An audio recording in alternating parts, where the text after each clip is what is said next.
Ações ou fundos imobiliários, empresas ou imóveis, qual será que rende mais? Qual é o melhor para você investir? Se liga nesse vídeo que todas as suas respostas serão respondidas.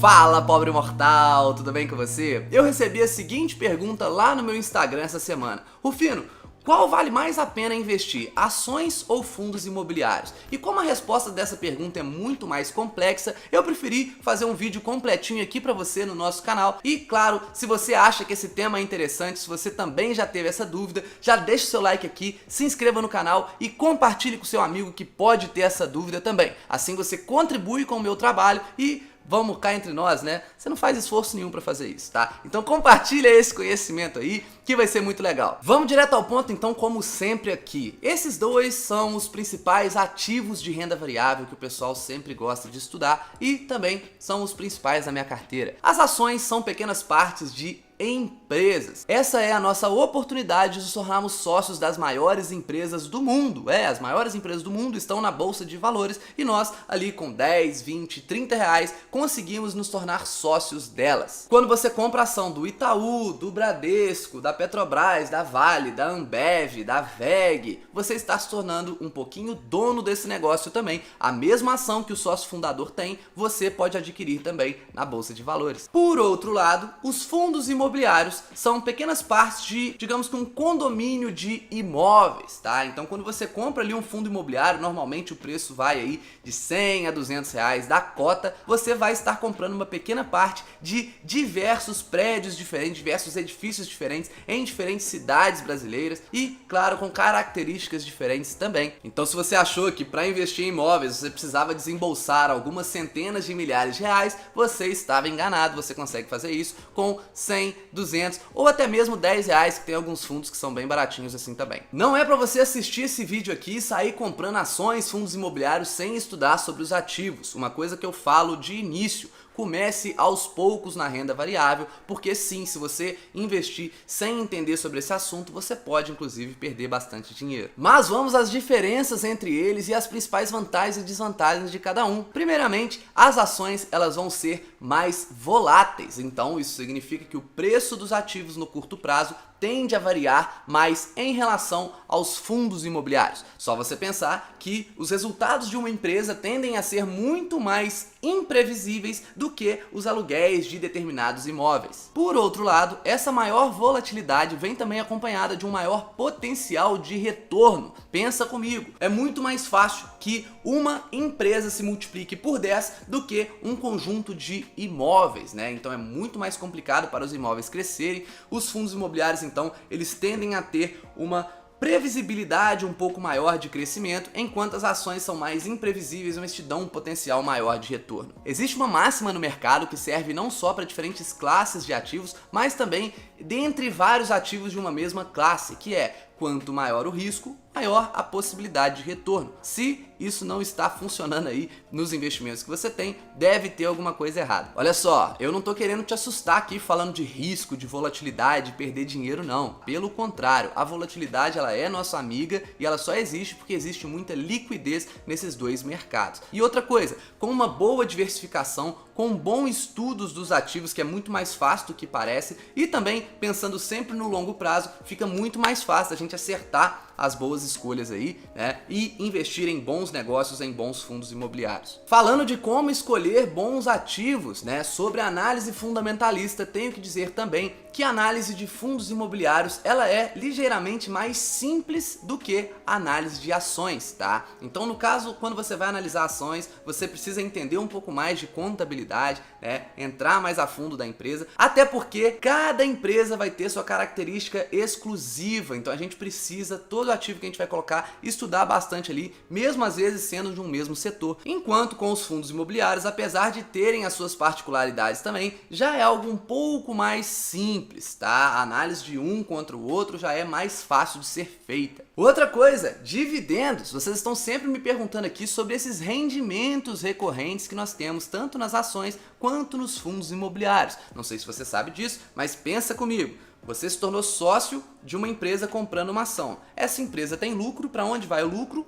para o bolso do acionista. Então, se você tem uma ação, você tem direito de parte dos lucros daquela empresa e eles vão cair periodicamente no seu bolso livre de imposto de renda lá na conta da sua corretora. Com os fundos imobiliários não é diferente. Os imóveis ou conjunto de imóveis vão ser alugados para vários inquilinos e mensalmente os fundos imobiliários vão pagar esses dividendos para você, que é cotista desse fundo. Eu falo mensalmente, não que eles tenham uma obrigação de pagar mensalmente, mas a maior parte deles, em situações aí comuns, vão pagar sim todos os meses. Comparando dividendos aí, se esse é seu foco, né? Eu acredito que os fundos imobiliários são uma melhor opção porque eles são obrigados a distribuírem aí 95% dos seus rendimentos para os cotistas. Já as ações, né, elas não têm essa obrigatoriedade, normalmente distribuem entre 25% e 75% do lucro líquido para os seus acionistas, tá? Mas muitas empresas, por exemplo, optam por ficarem reinvestindo nelas mesmas, né? Já que elas não têm essa obrigatoriedade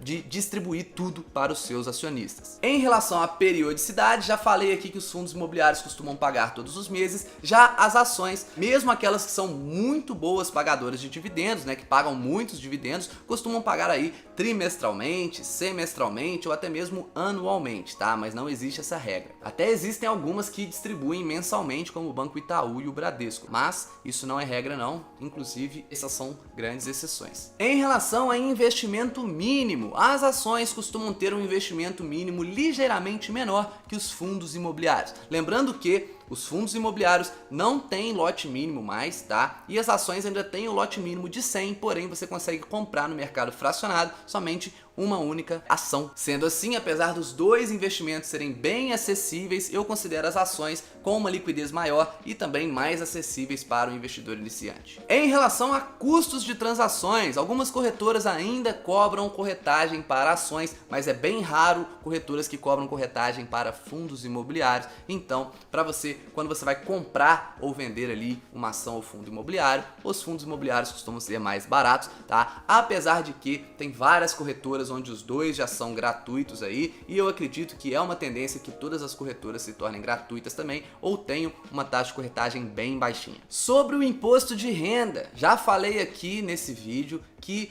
ambos os dividendos são isentos de imposto de renda, ou seja, esse rendimento que você tem sem precisar vender o ativo, ele cai na sua conta corrente livre de imposto de renda, você não precisa pagar nada. Por outro lado, quando você tem um ganho de capital, ou seja, quando você compra um ativo e vende ele com lucro, você sim precisa pagar imposto de renda de qualquer forma no caso dos fundos imobiliários. E esse imposto de renda no caso dos fundos imobiliários é de 20% em cima do seu ganho de capital, ou seja, em cima do seu lucro com aquela operação. Na verdade, não é naquela operação, mas no conjunto de operações que você realizou naquele mês. Já nas ações, quando tem um ganho de capital, você até tem esse imposto aí de 15%, um pouco menor aí do que nos fundos imobiliários, porém, caso você venda menos de 20 mil reais por mês, somando todas as suas operações em ações brasileiras, você é isento de imposto também, então não precisa pagar nada, tá? Então, sobre imposto de renda, sobre tributação, ponto aí para as ações. Percebam aqui que a todo momento eu estou comparando ações com empresas e fundos imobiliários com imóveis, porque é isso que eles são, empresas e imóveis. E quando você for analisar essas ações e fundos imobiliários, tente pensar assim também, ter essa visão de sócio, ter essa visão de longo prazo, que o seu risco será muito reduzido, independente de qual ativo você deseje investir. E caso você queira reduzir ainda mais esses riscos, basta que você diversifique na sua carteira, compre ali diferentes ativos de diferentes setores ou até mesmo diferentes mercados. Sendo assim, mesmo que um ou outro ativo venha performar mal, basta que um único ativo performe muito bem para sua carteira no geral, no longo prazo, ainda assim ter um excelente resultado. Falando então em facilidade para diversificar, nas ações nós temos aí muitos ativos diferentes, empresas com diferentes características e diversos setores, dezenas de setores. Já nos fundos imobiliários, muitas vezes quando você compra uma única cota de um fundo multi-imóveis, multi-inquilinos aí, você pode estar comprando, já está muito bem diversificado. Então, Com fundos imobiliários é muito mais fácil que você diversifique. Nem vou falar aqui de fundos que você compra um único fundo de fundo, já vai estar comprando ali dezenas de fundos imobiliários e cada um desses fundos imobiliários tem ainda dezenas de imóveis. Além disso, são menos opções com muita liquidez e menos segmentos também, então fica mais simples de você diversificar comprando alguns poucos ativos no caso de fundos imobiliários comparado com ações. A gente tem aí, por exemplo, o HGLG11 que tem dezenas de imóveis em 4 estados diferentes: Minas Gerais, Rio de Janeiro, São Paulo e Santa Catarina. Tem aí o KNRI11, que além de ele ter dezenas de imóveis em diferentes estados, ele ainda tem imóveis de 2 segmentos diferentes. Ele é um fundo híbrido, tá? Só para vocês terem uma noção de como é mais fácil você diversificar com fundos imobiliários do que com ações. Concluindo aqui então, no geral, os fundos imobiliários eu considero como melhores ativos para quem está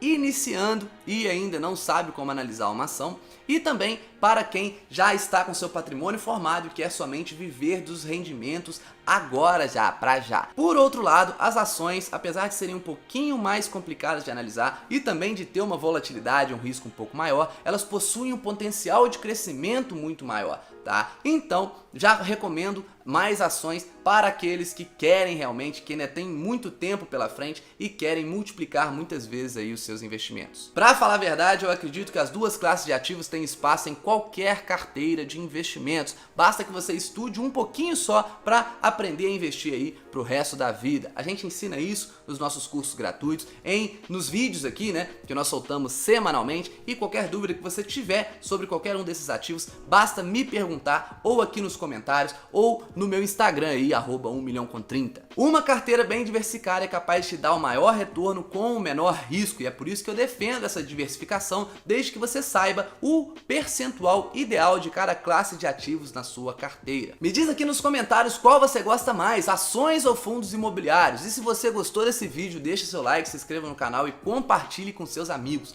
Mais uma vez, espero que você tenha gostado, tamo junto e até a próxima!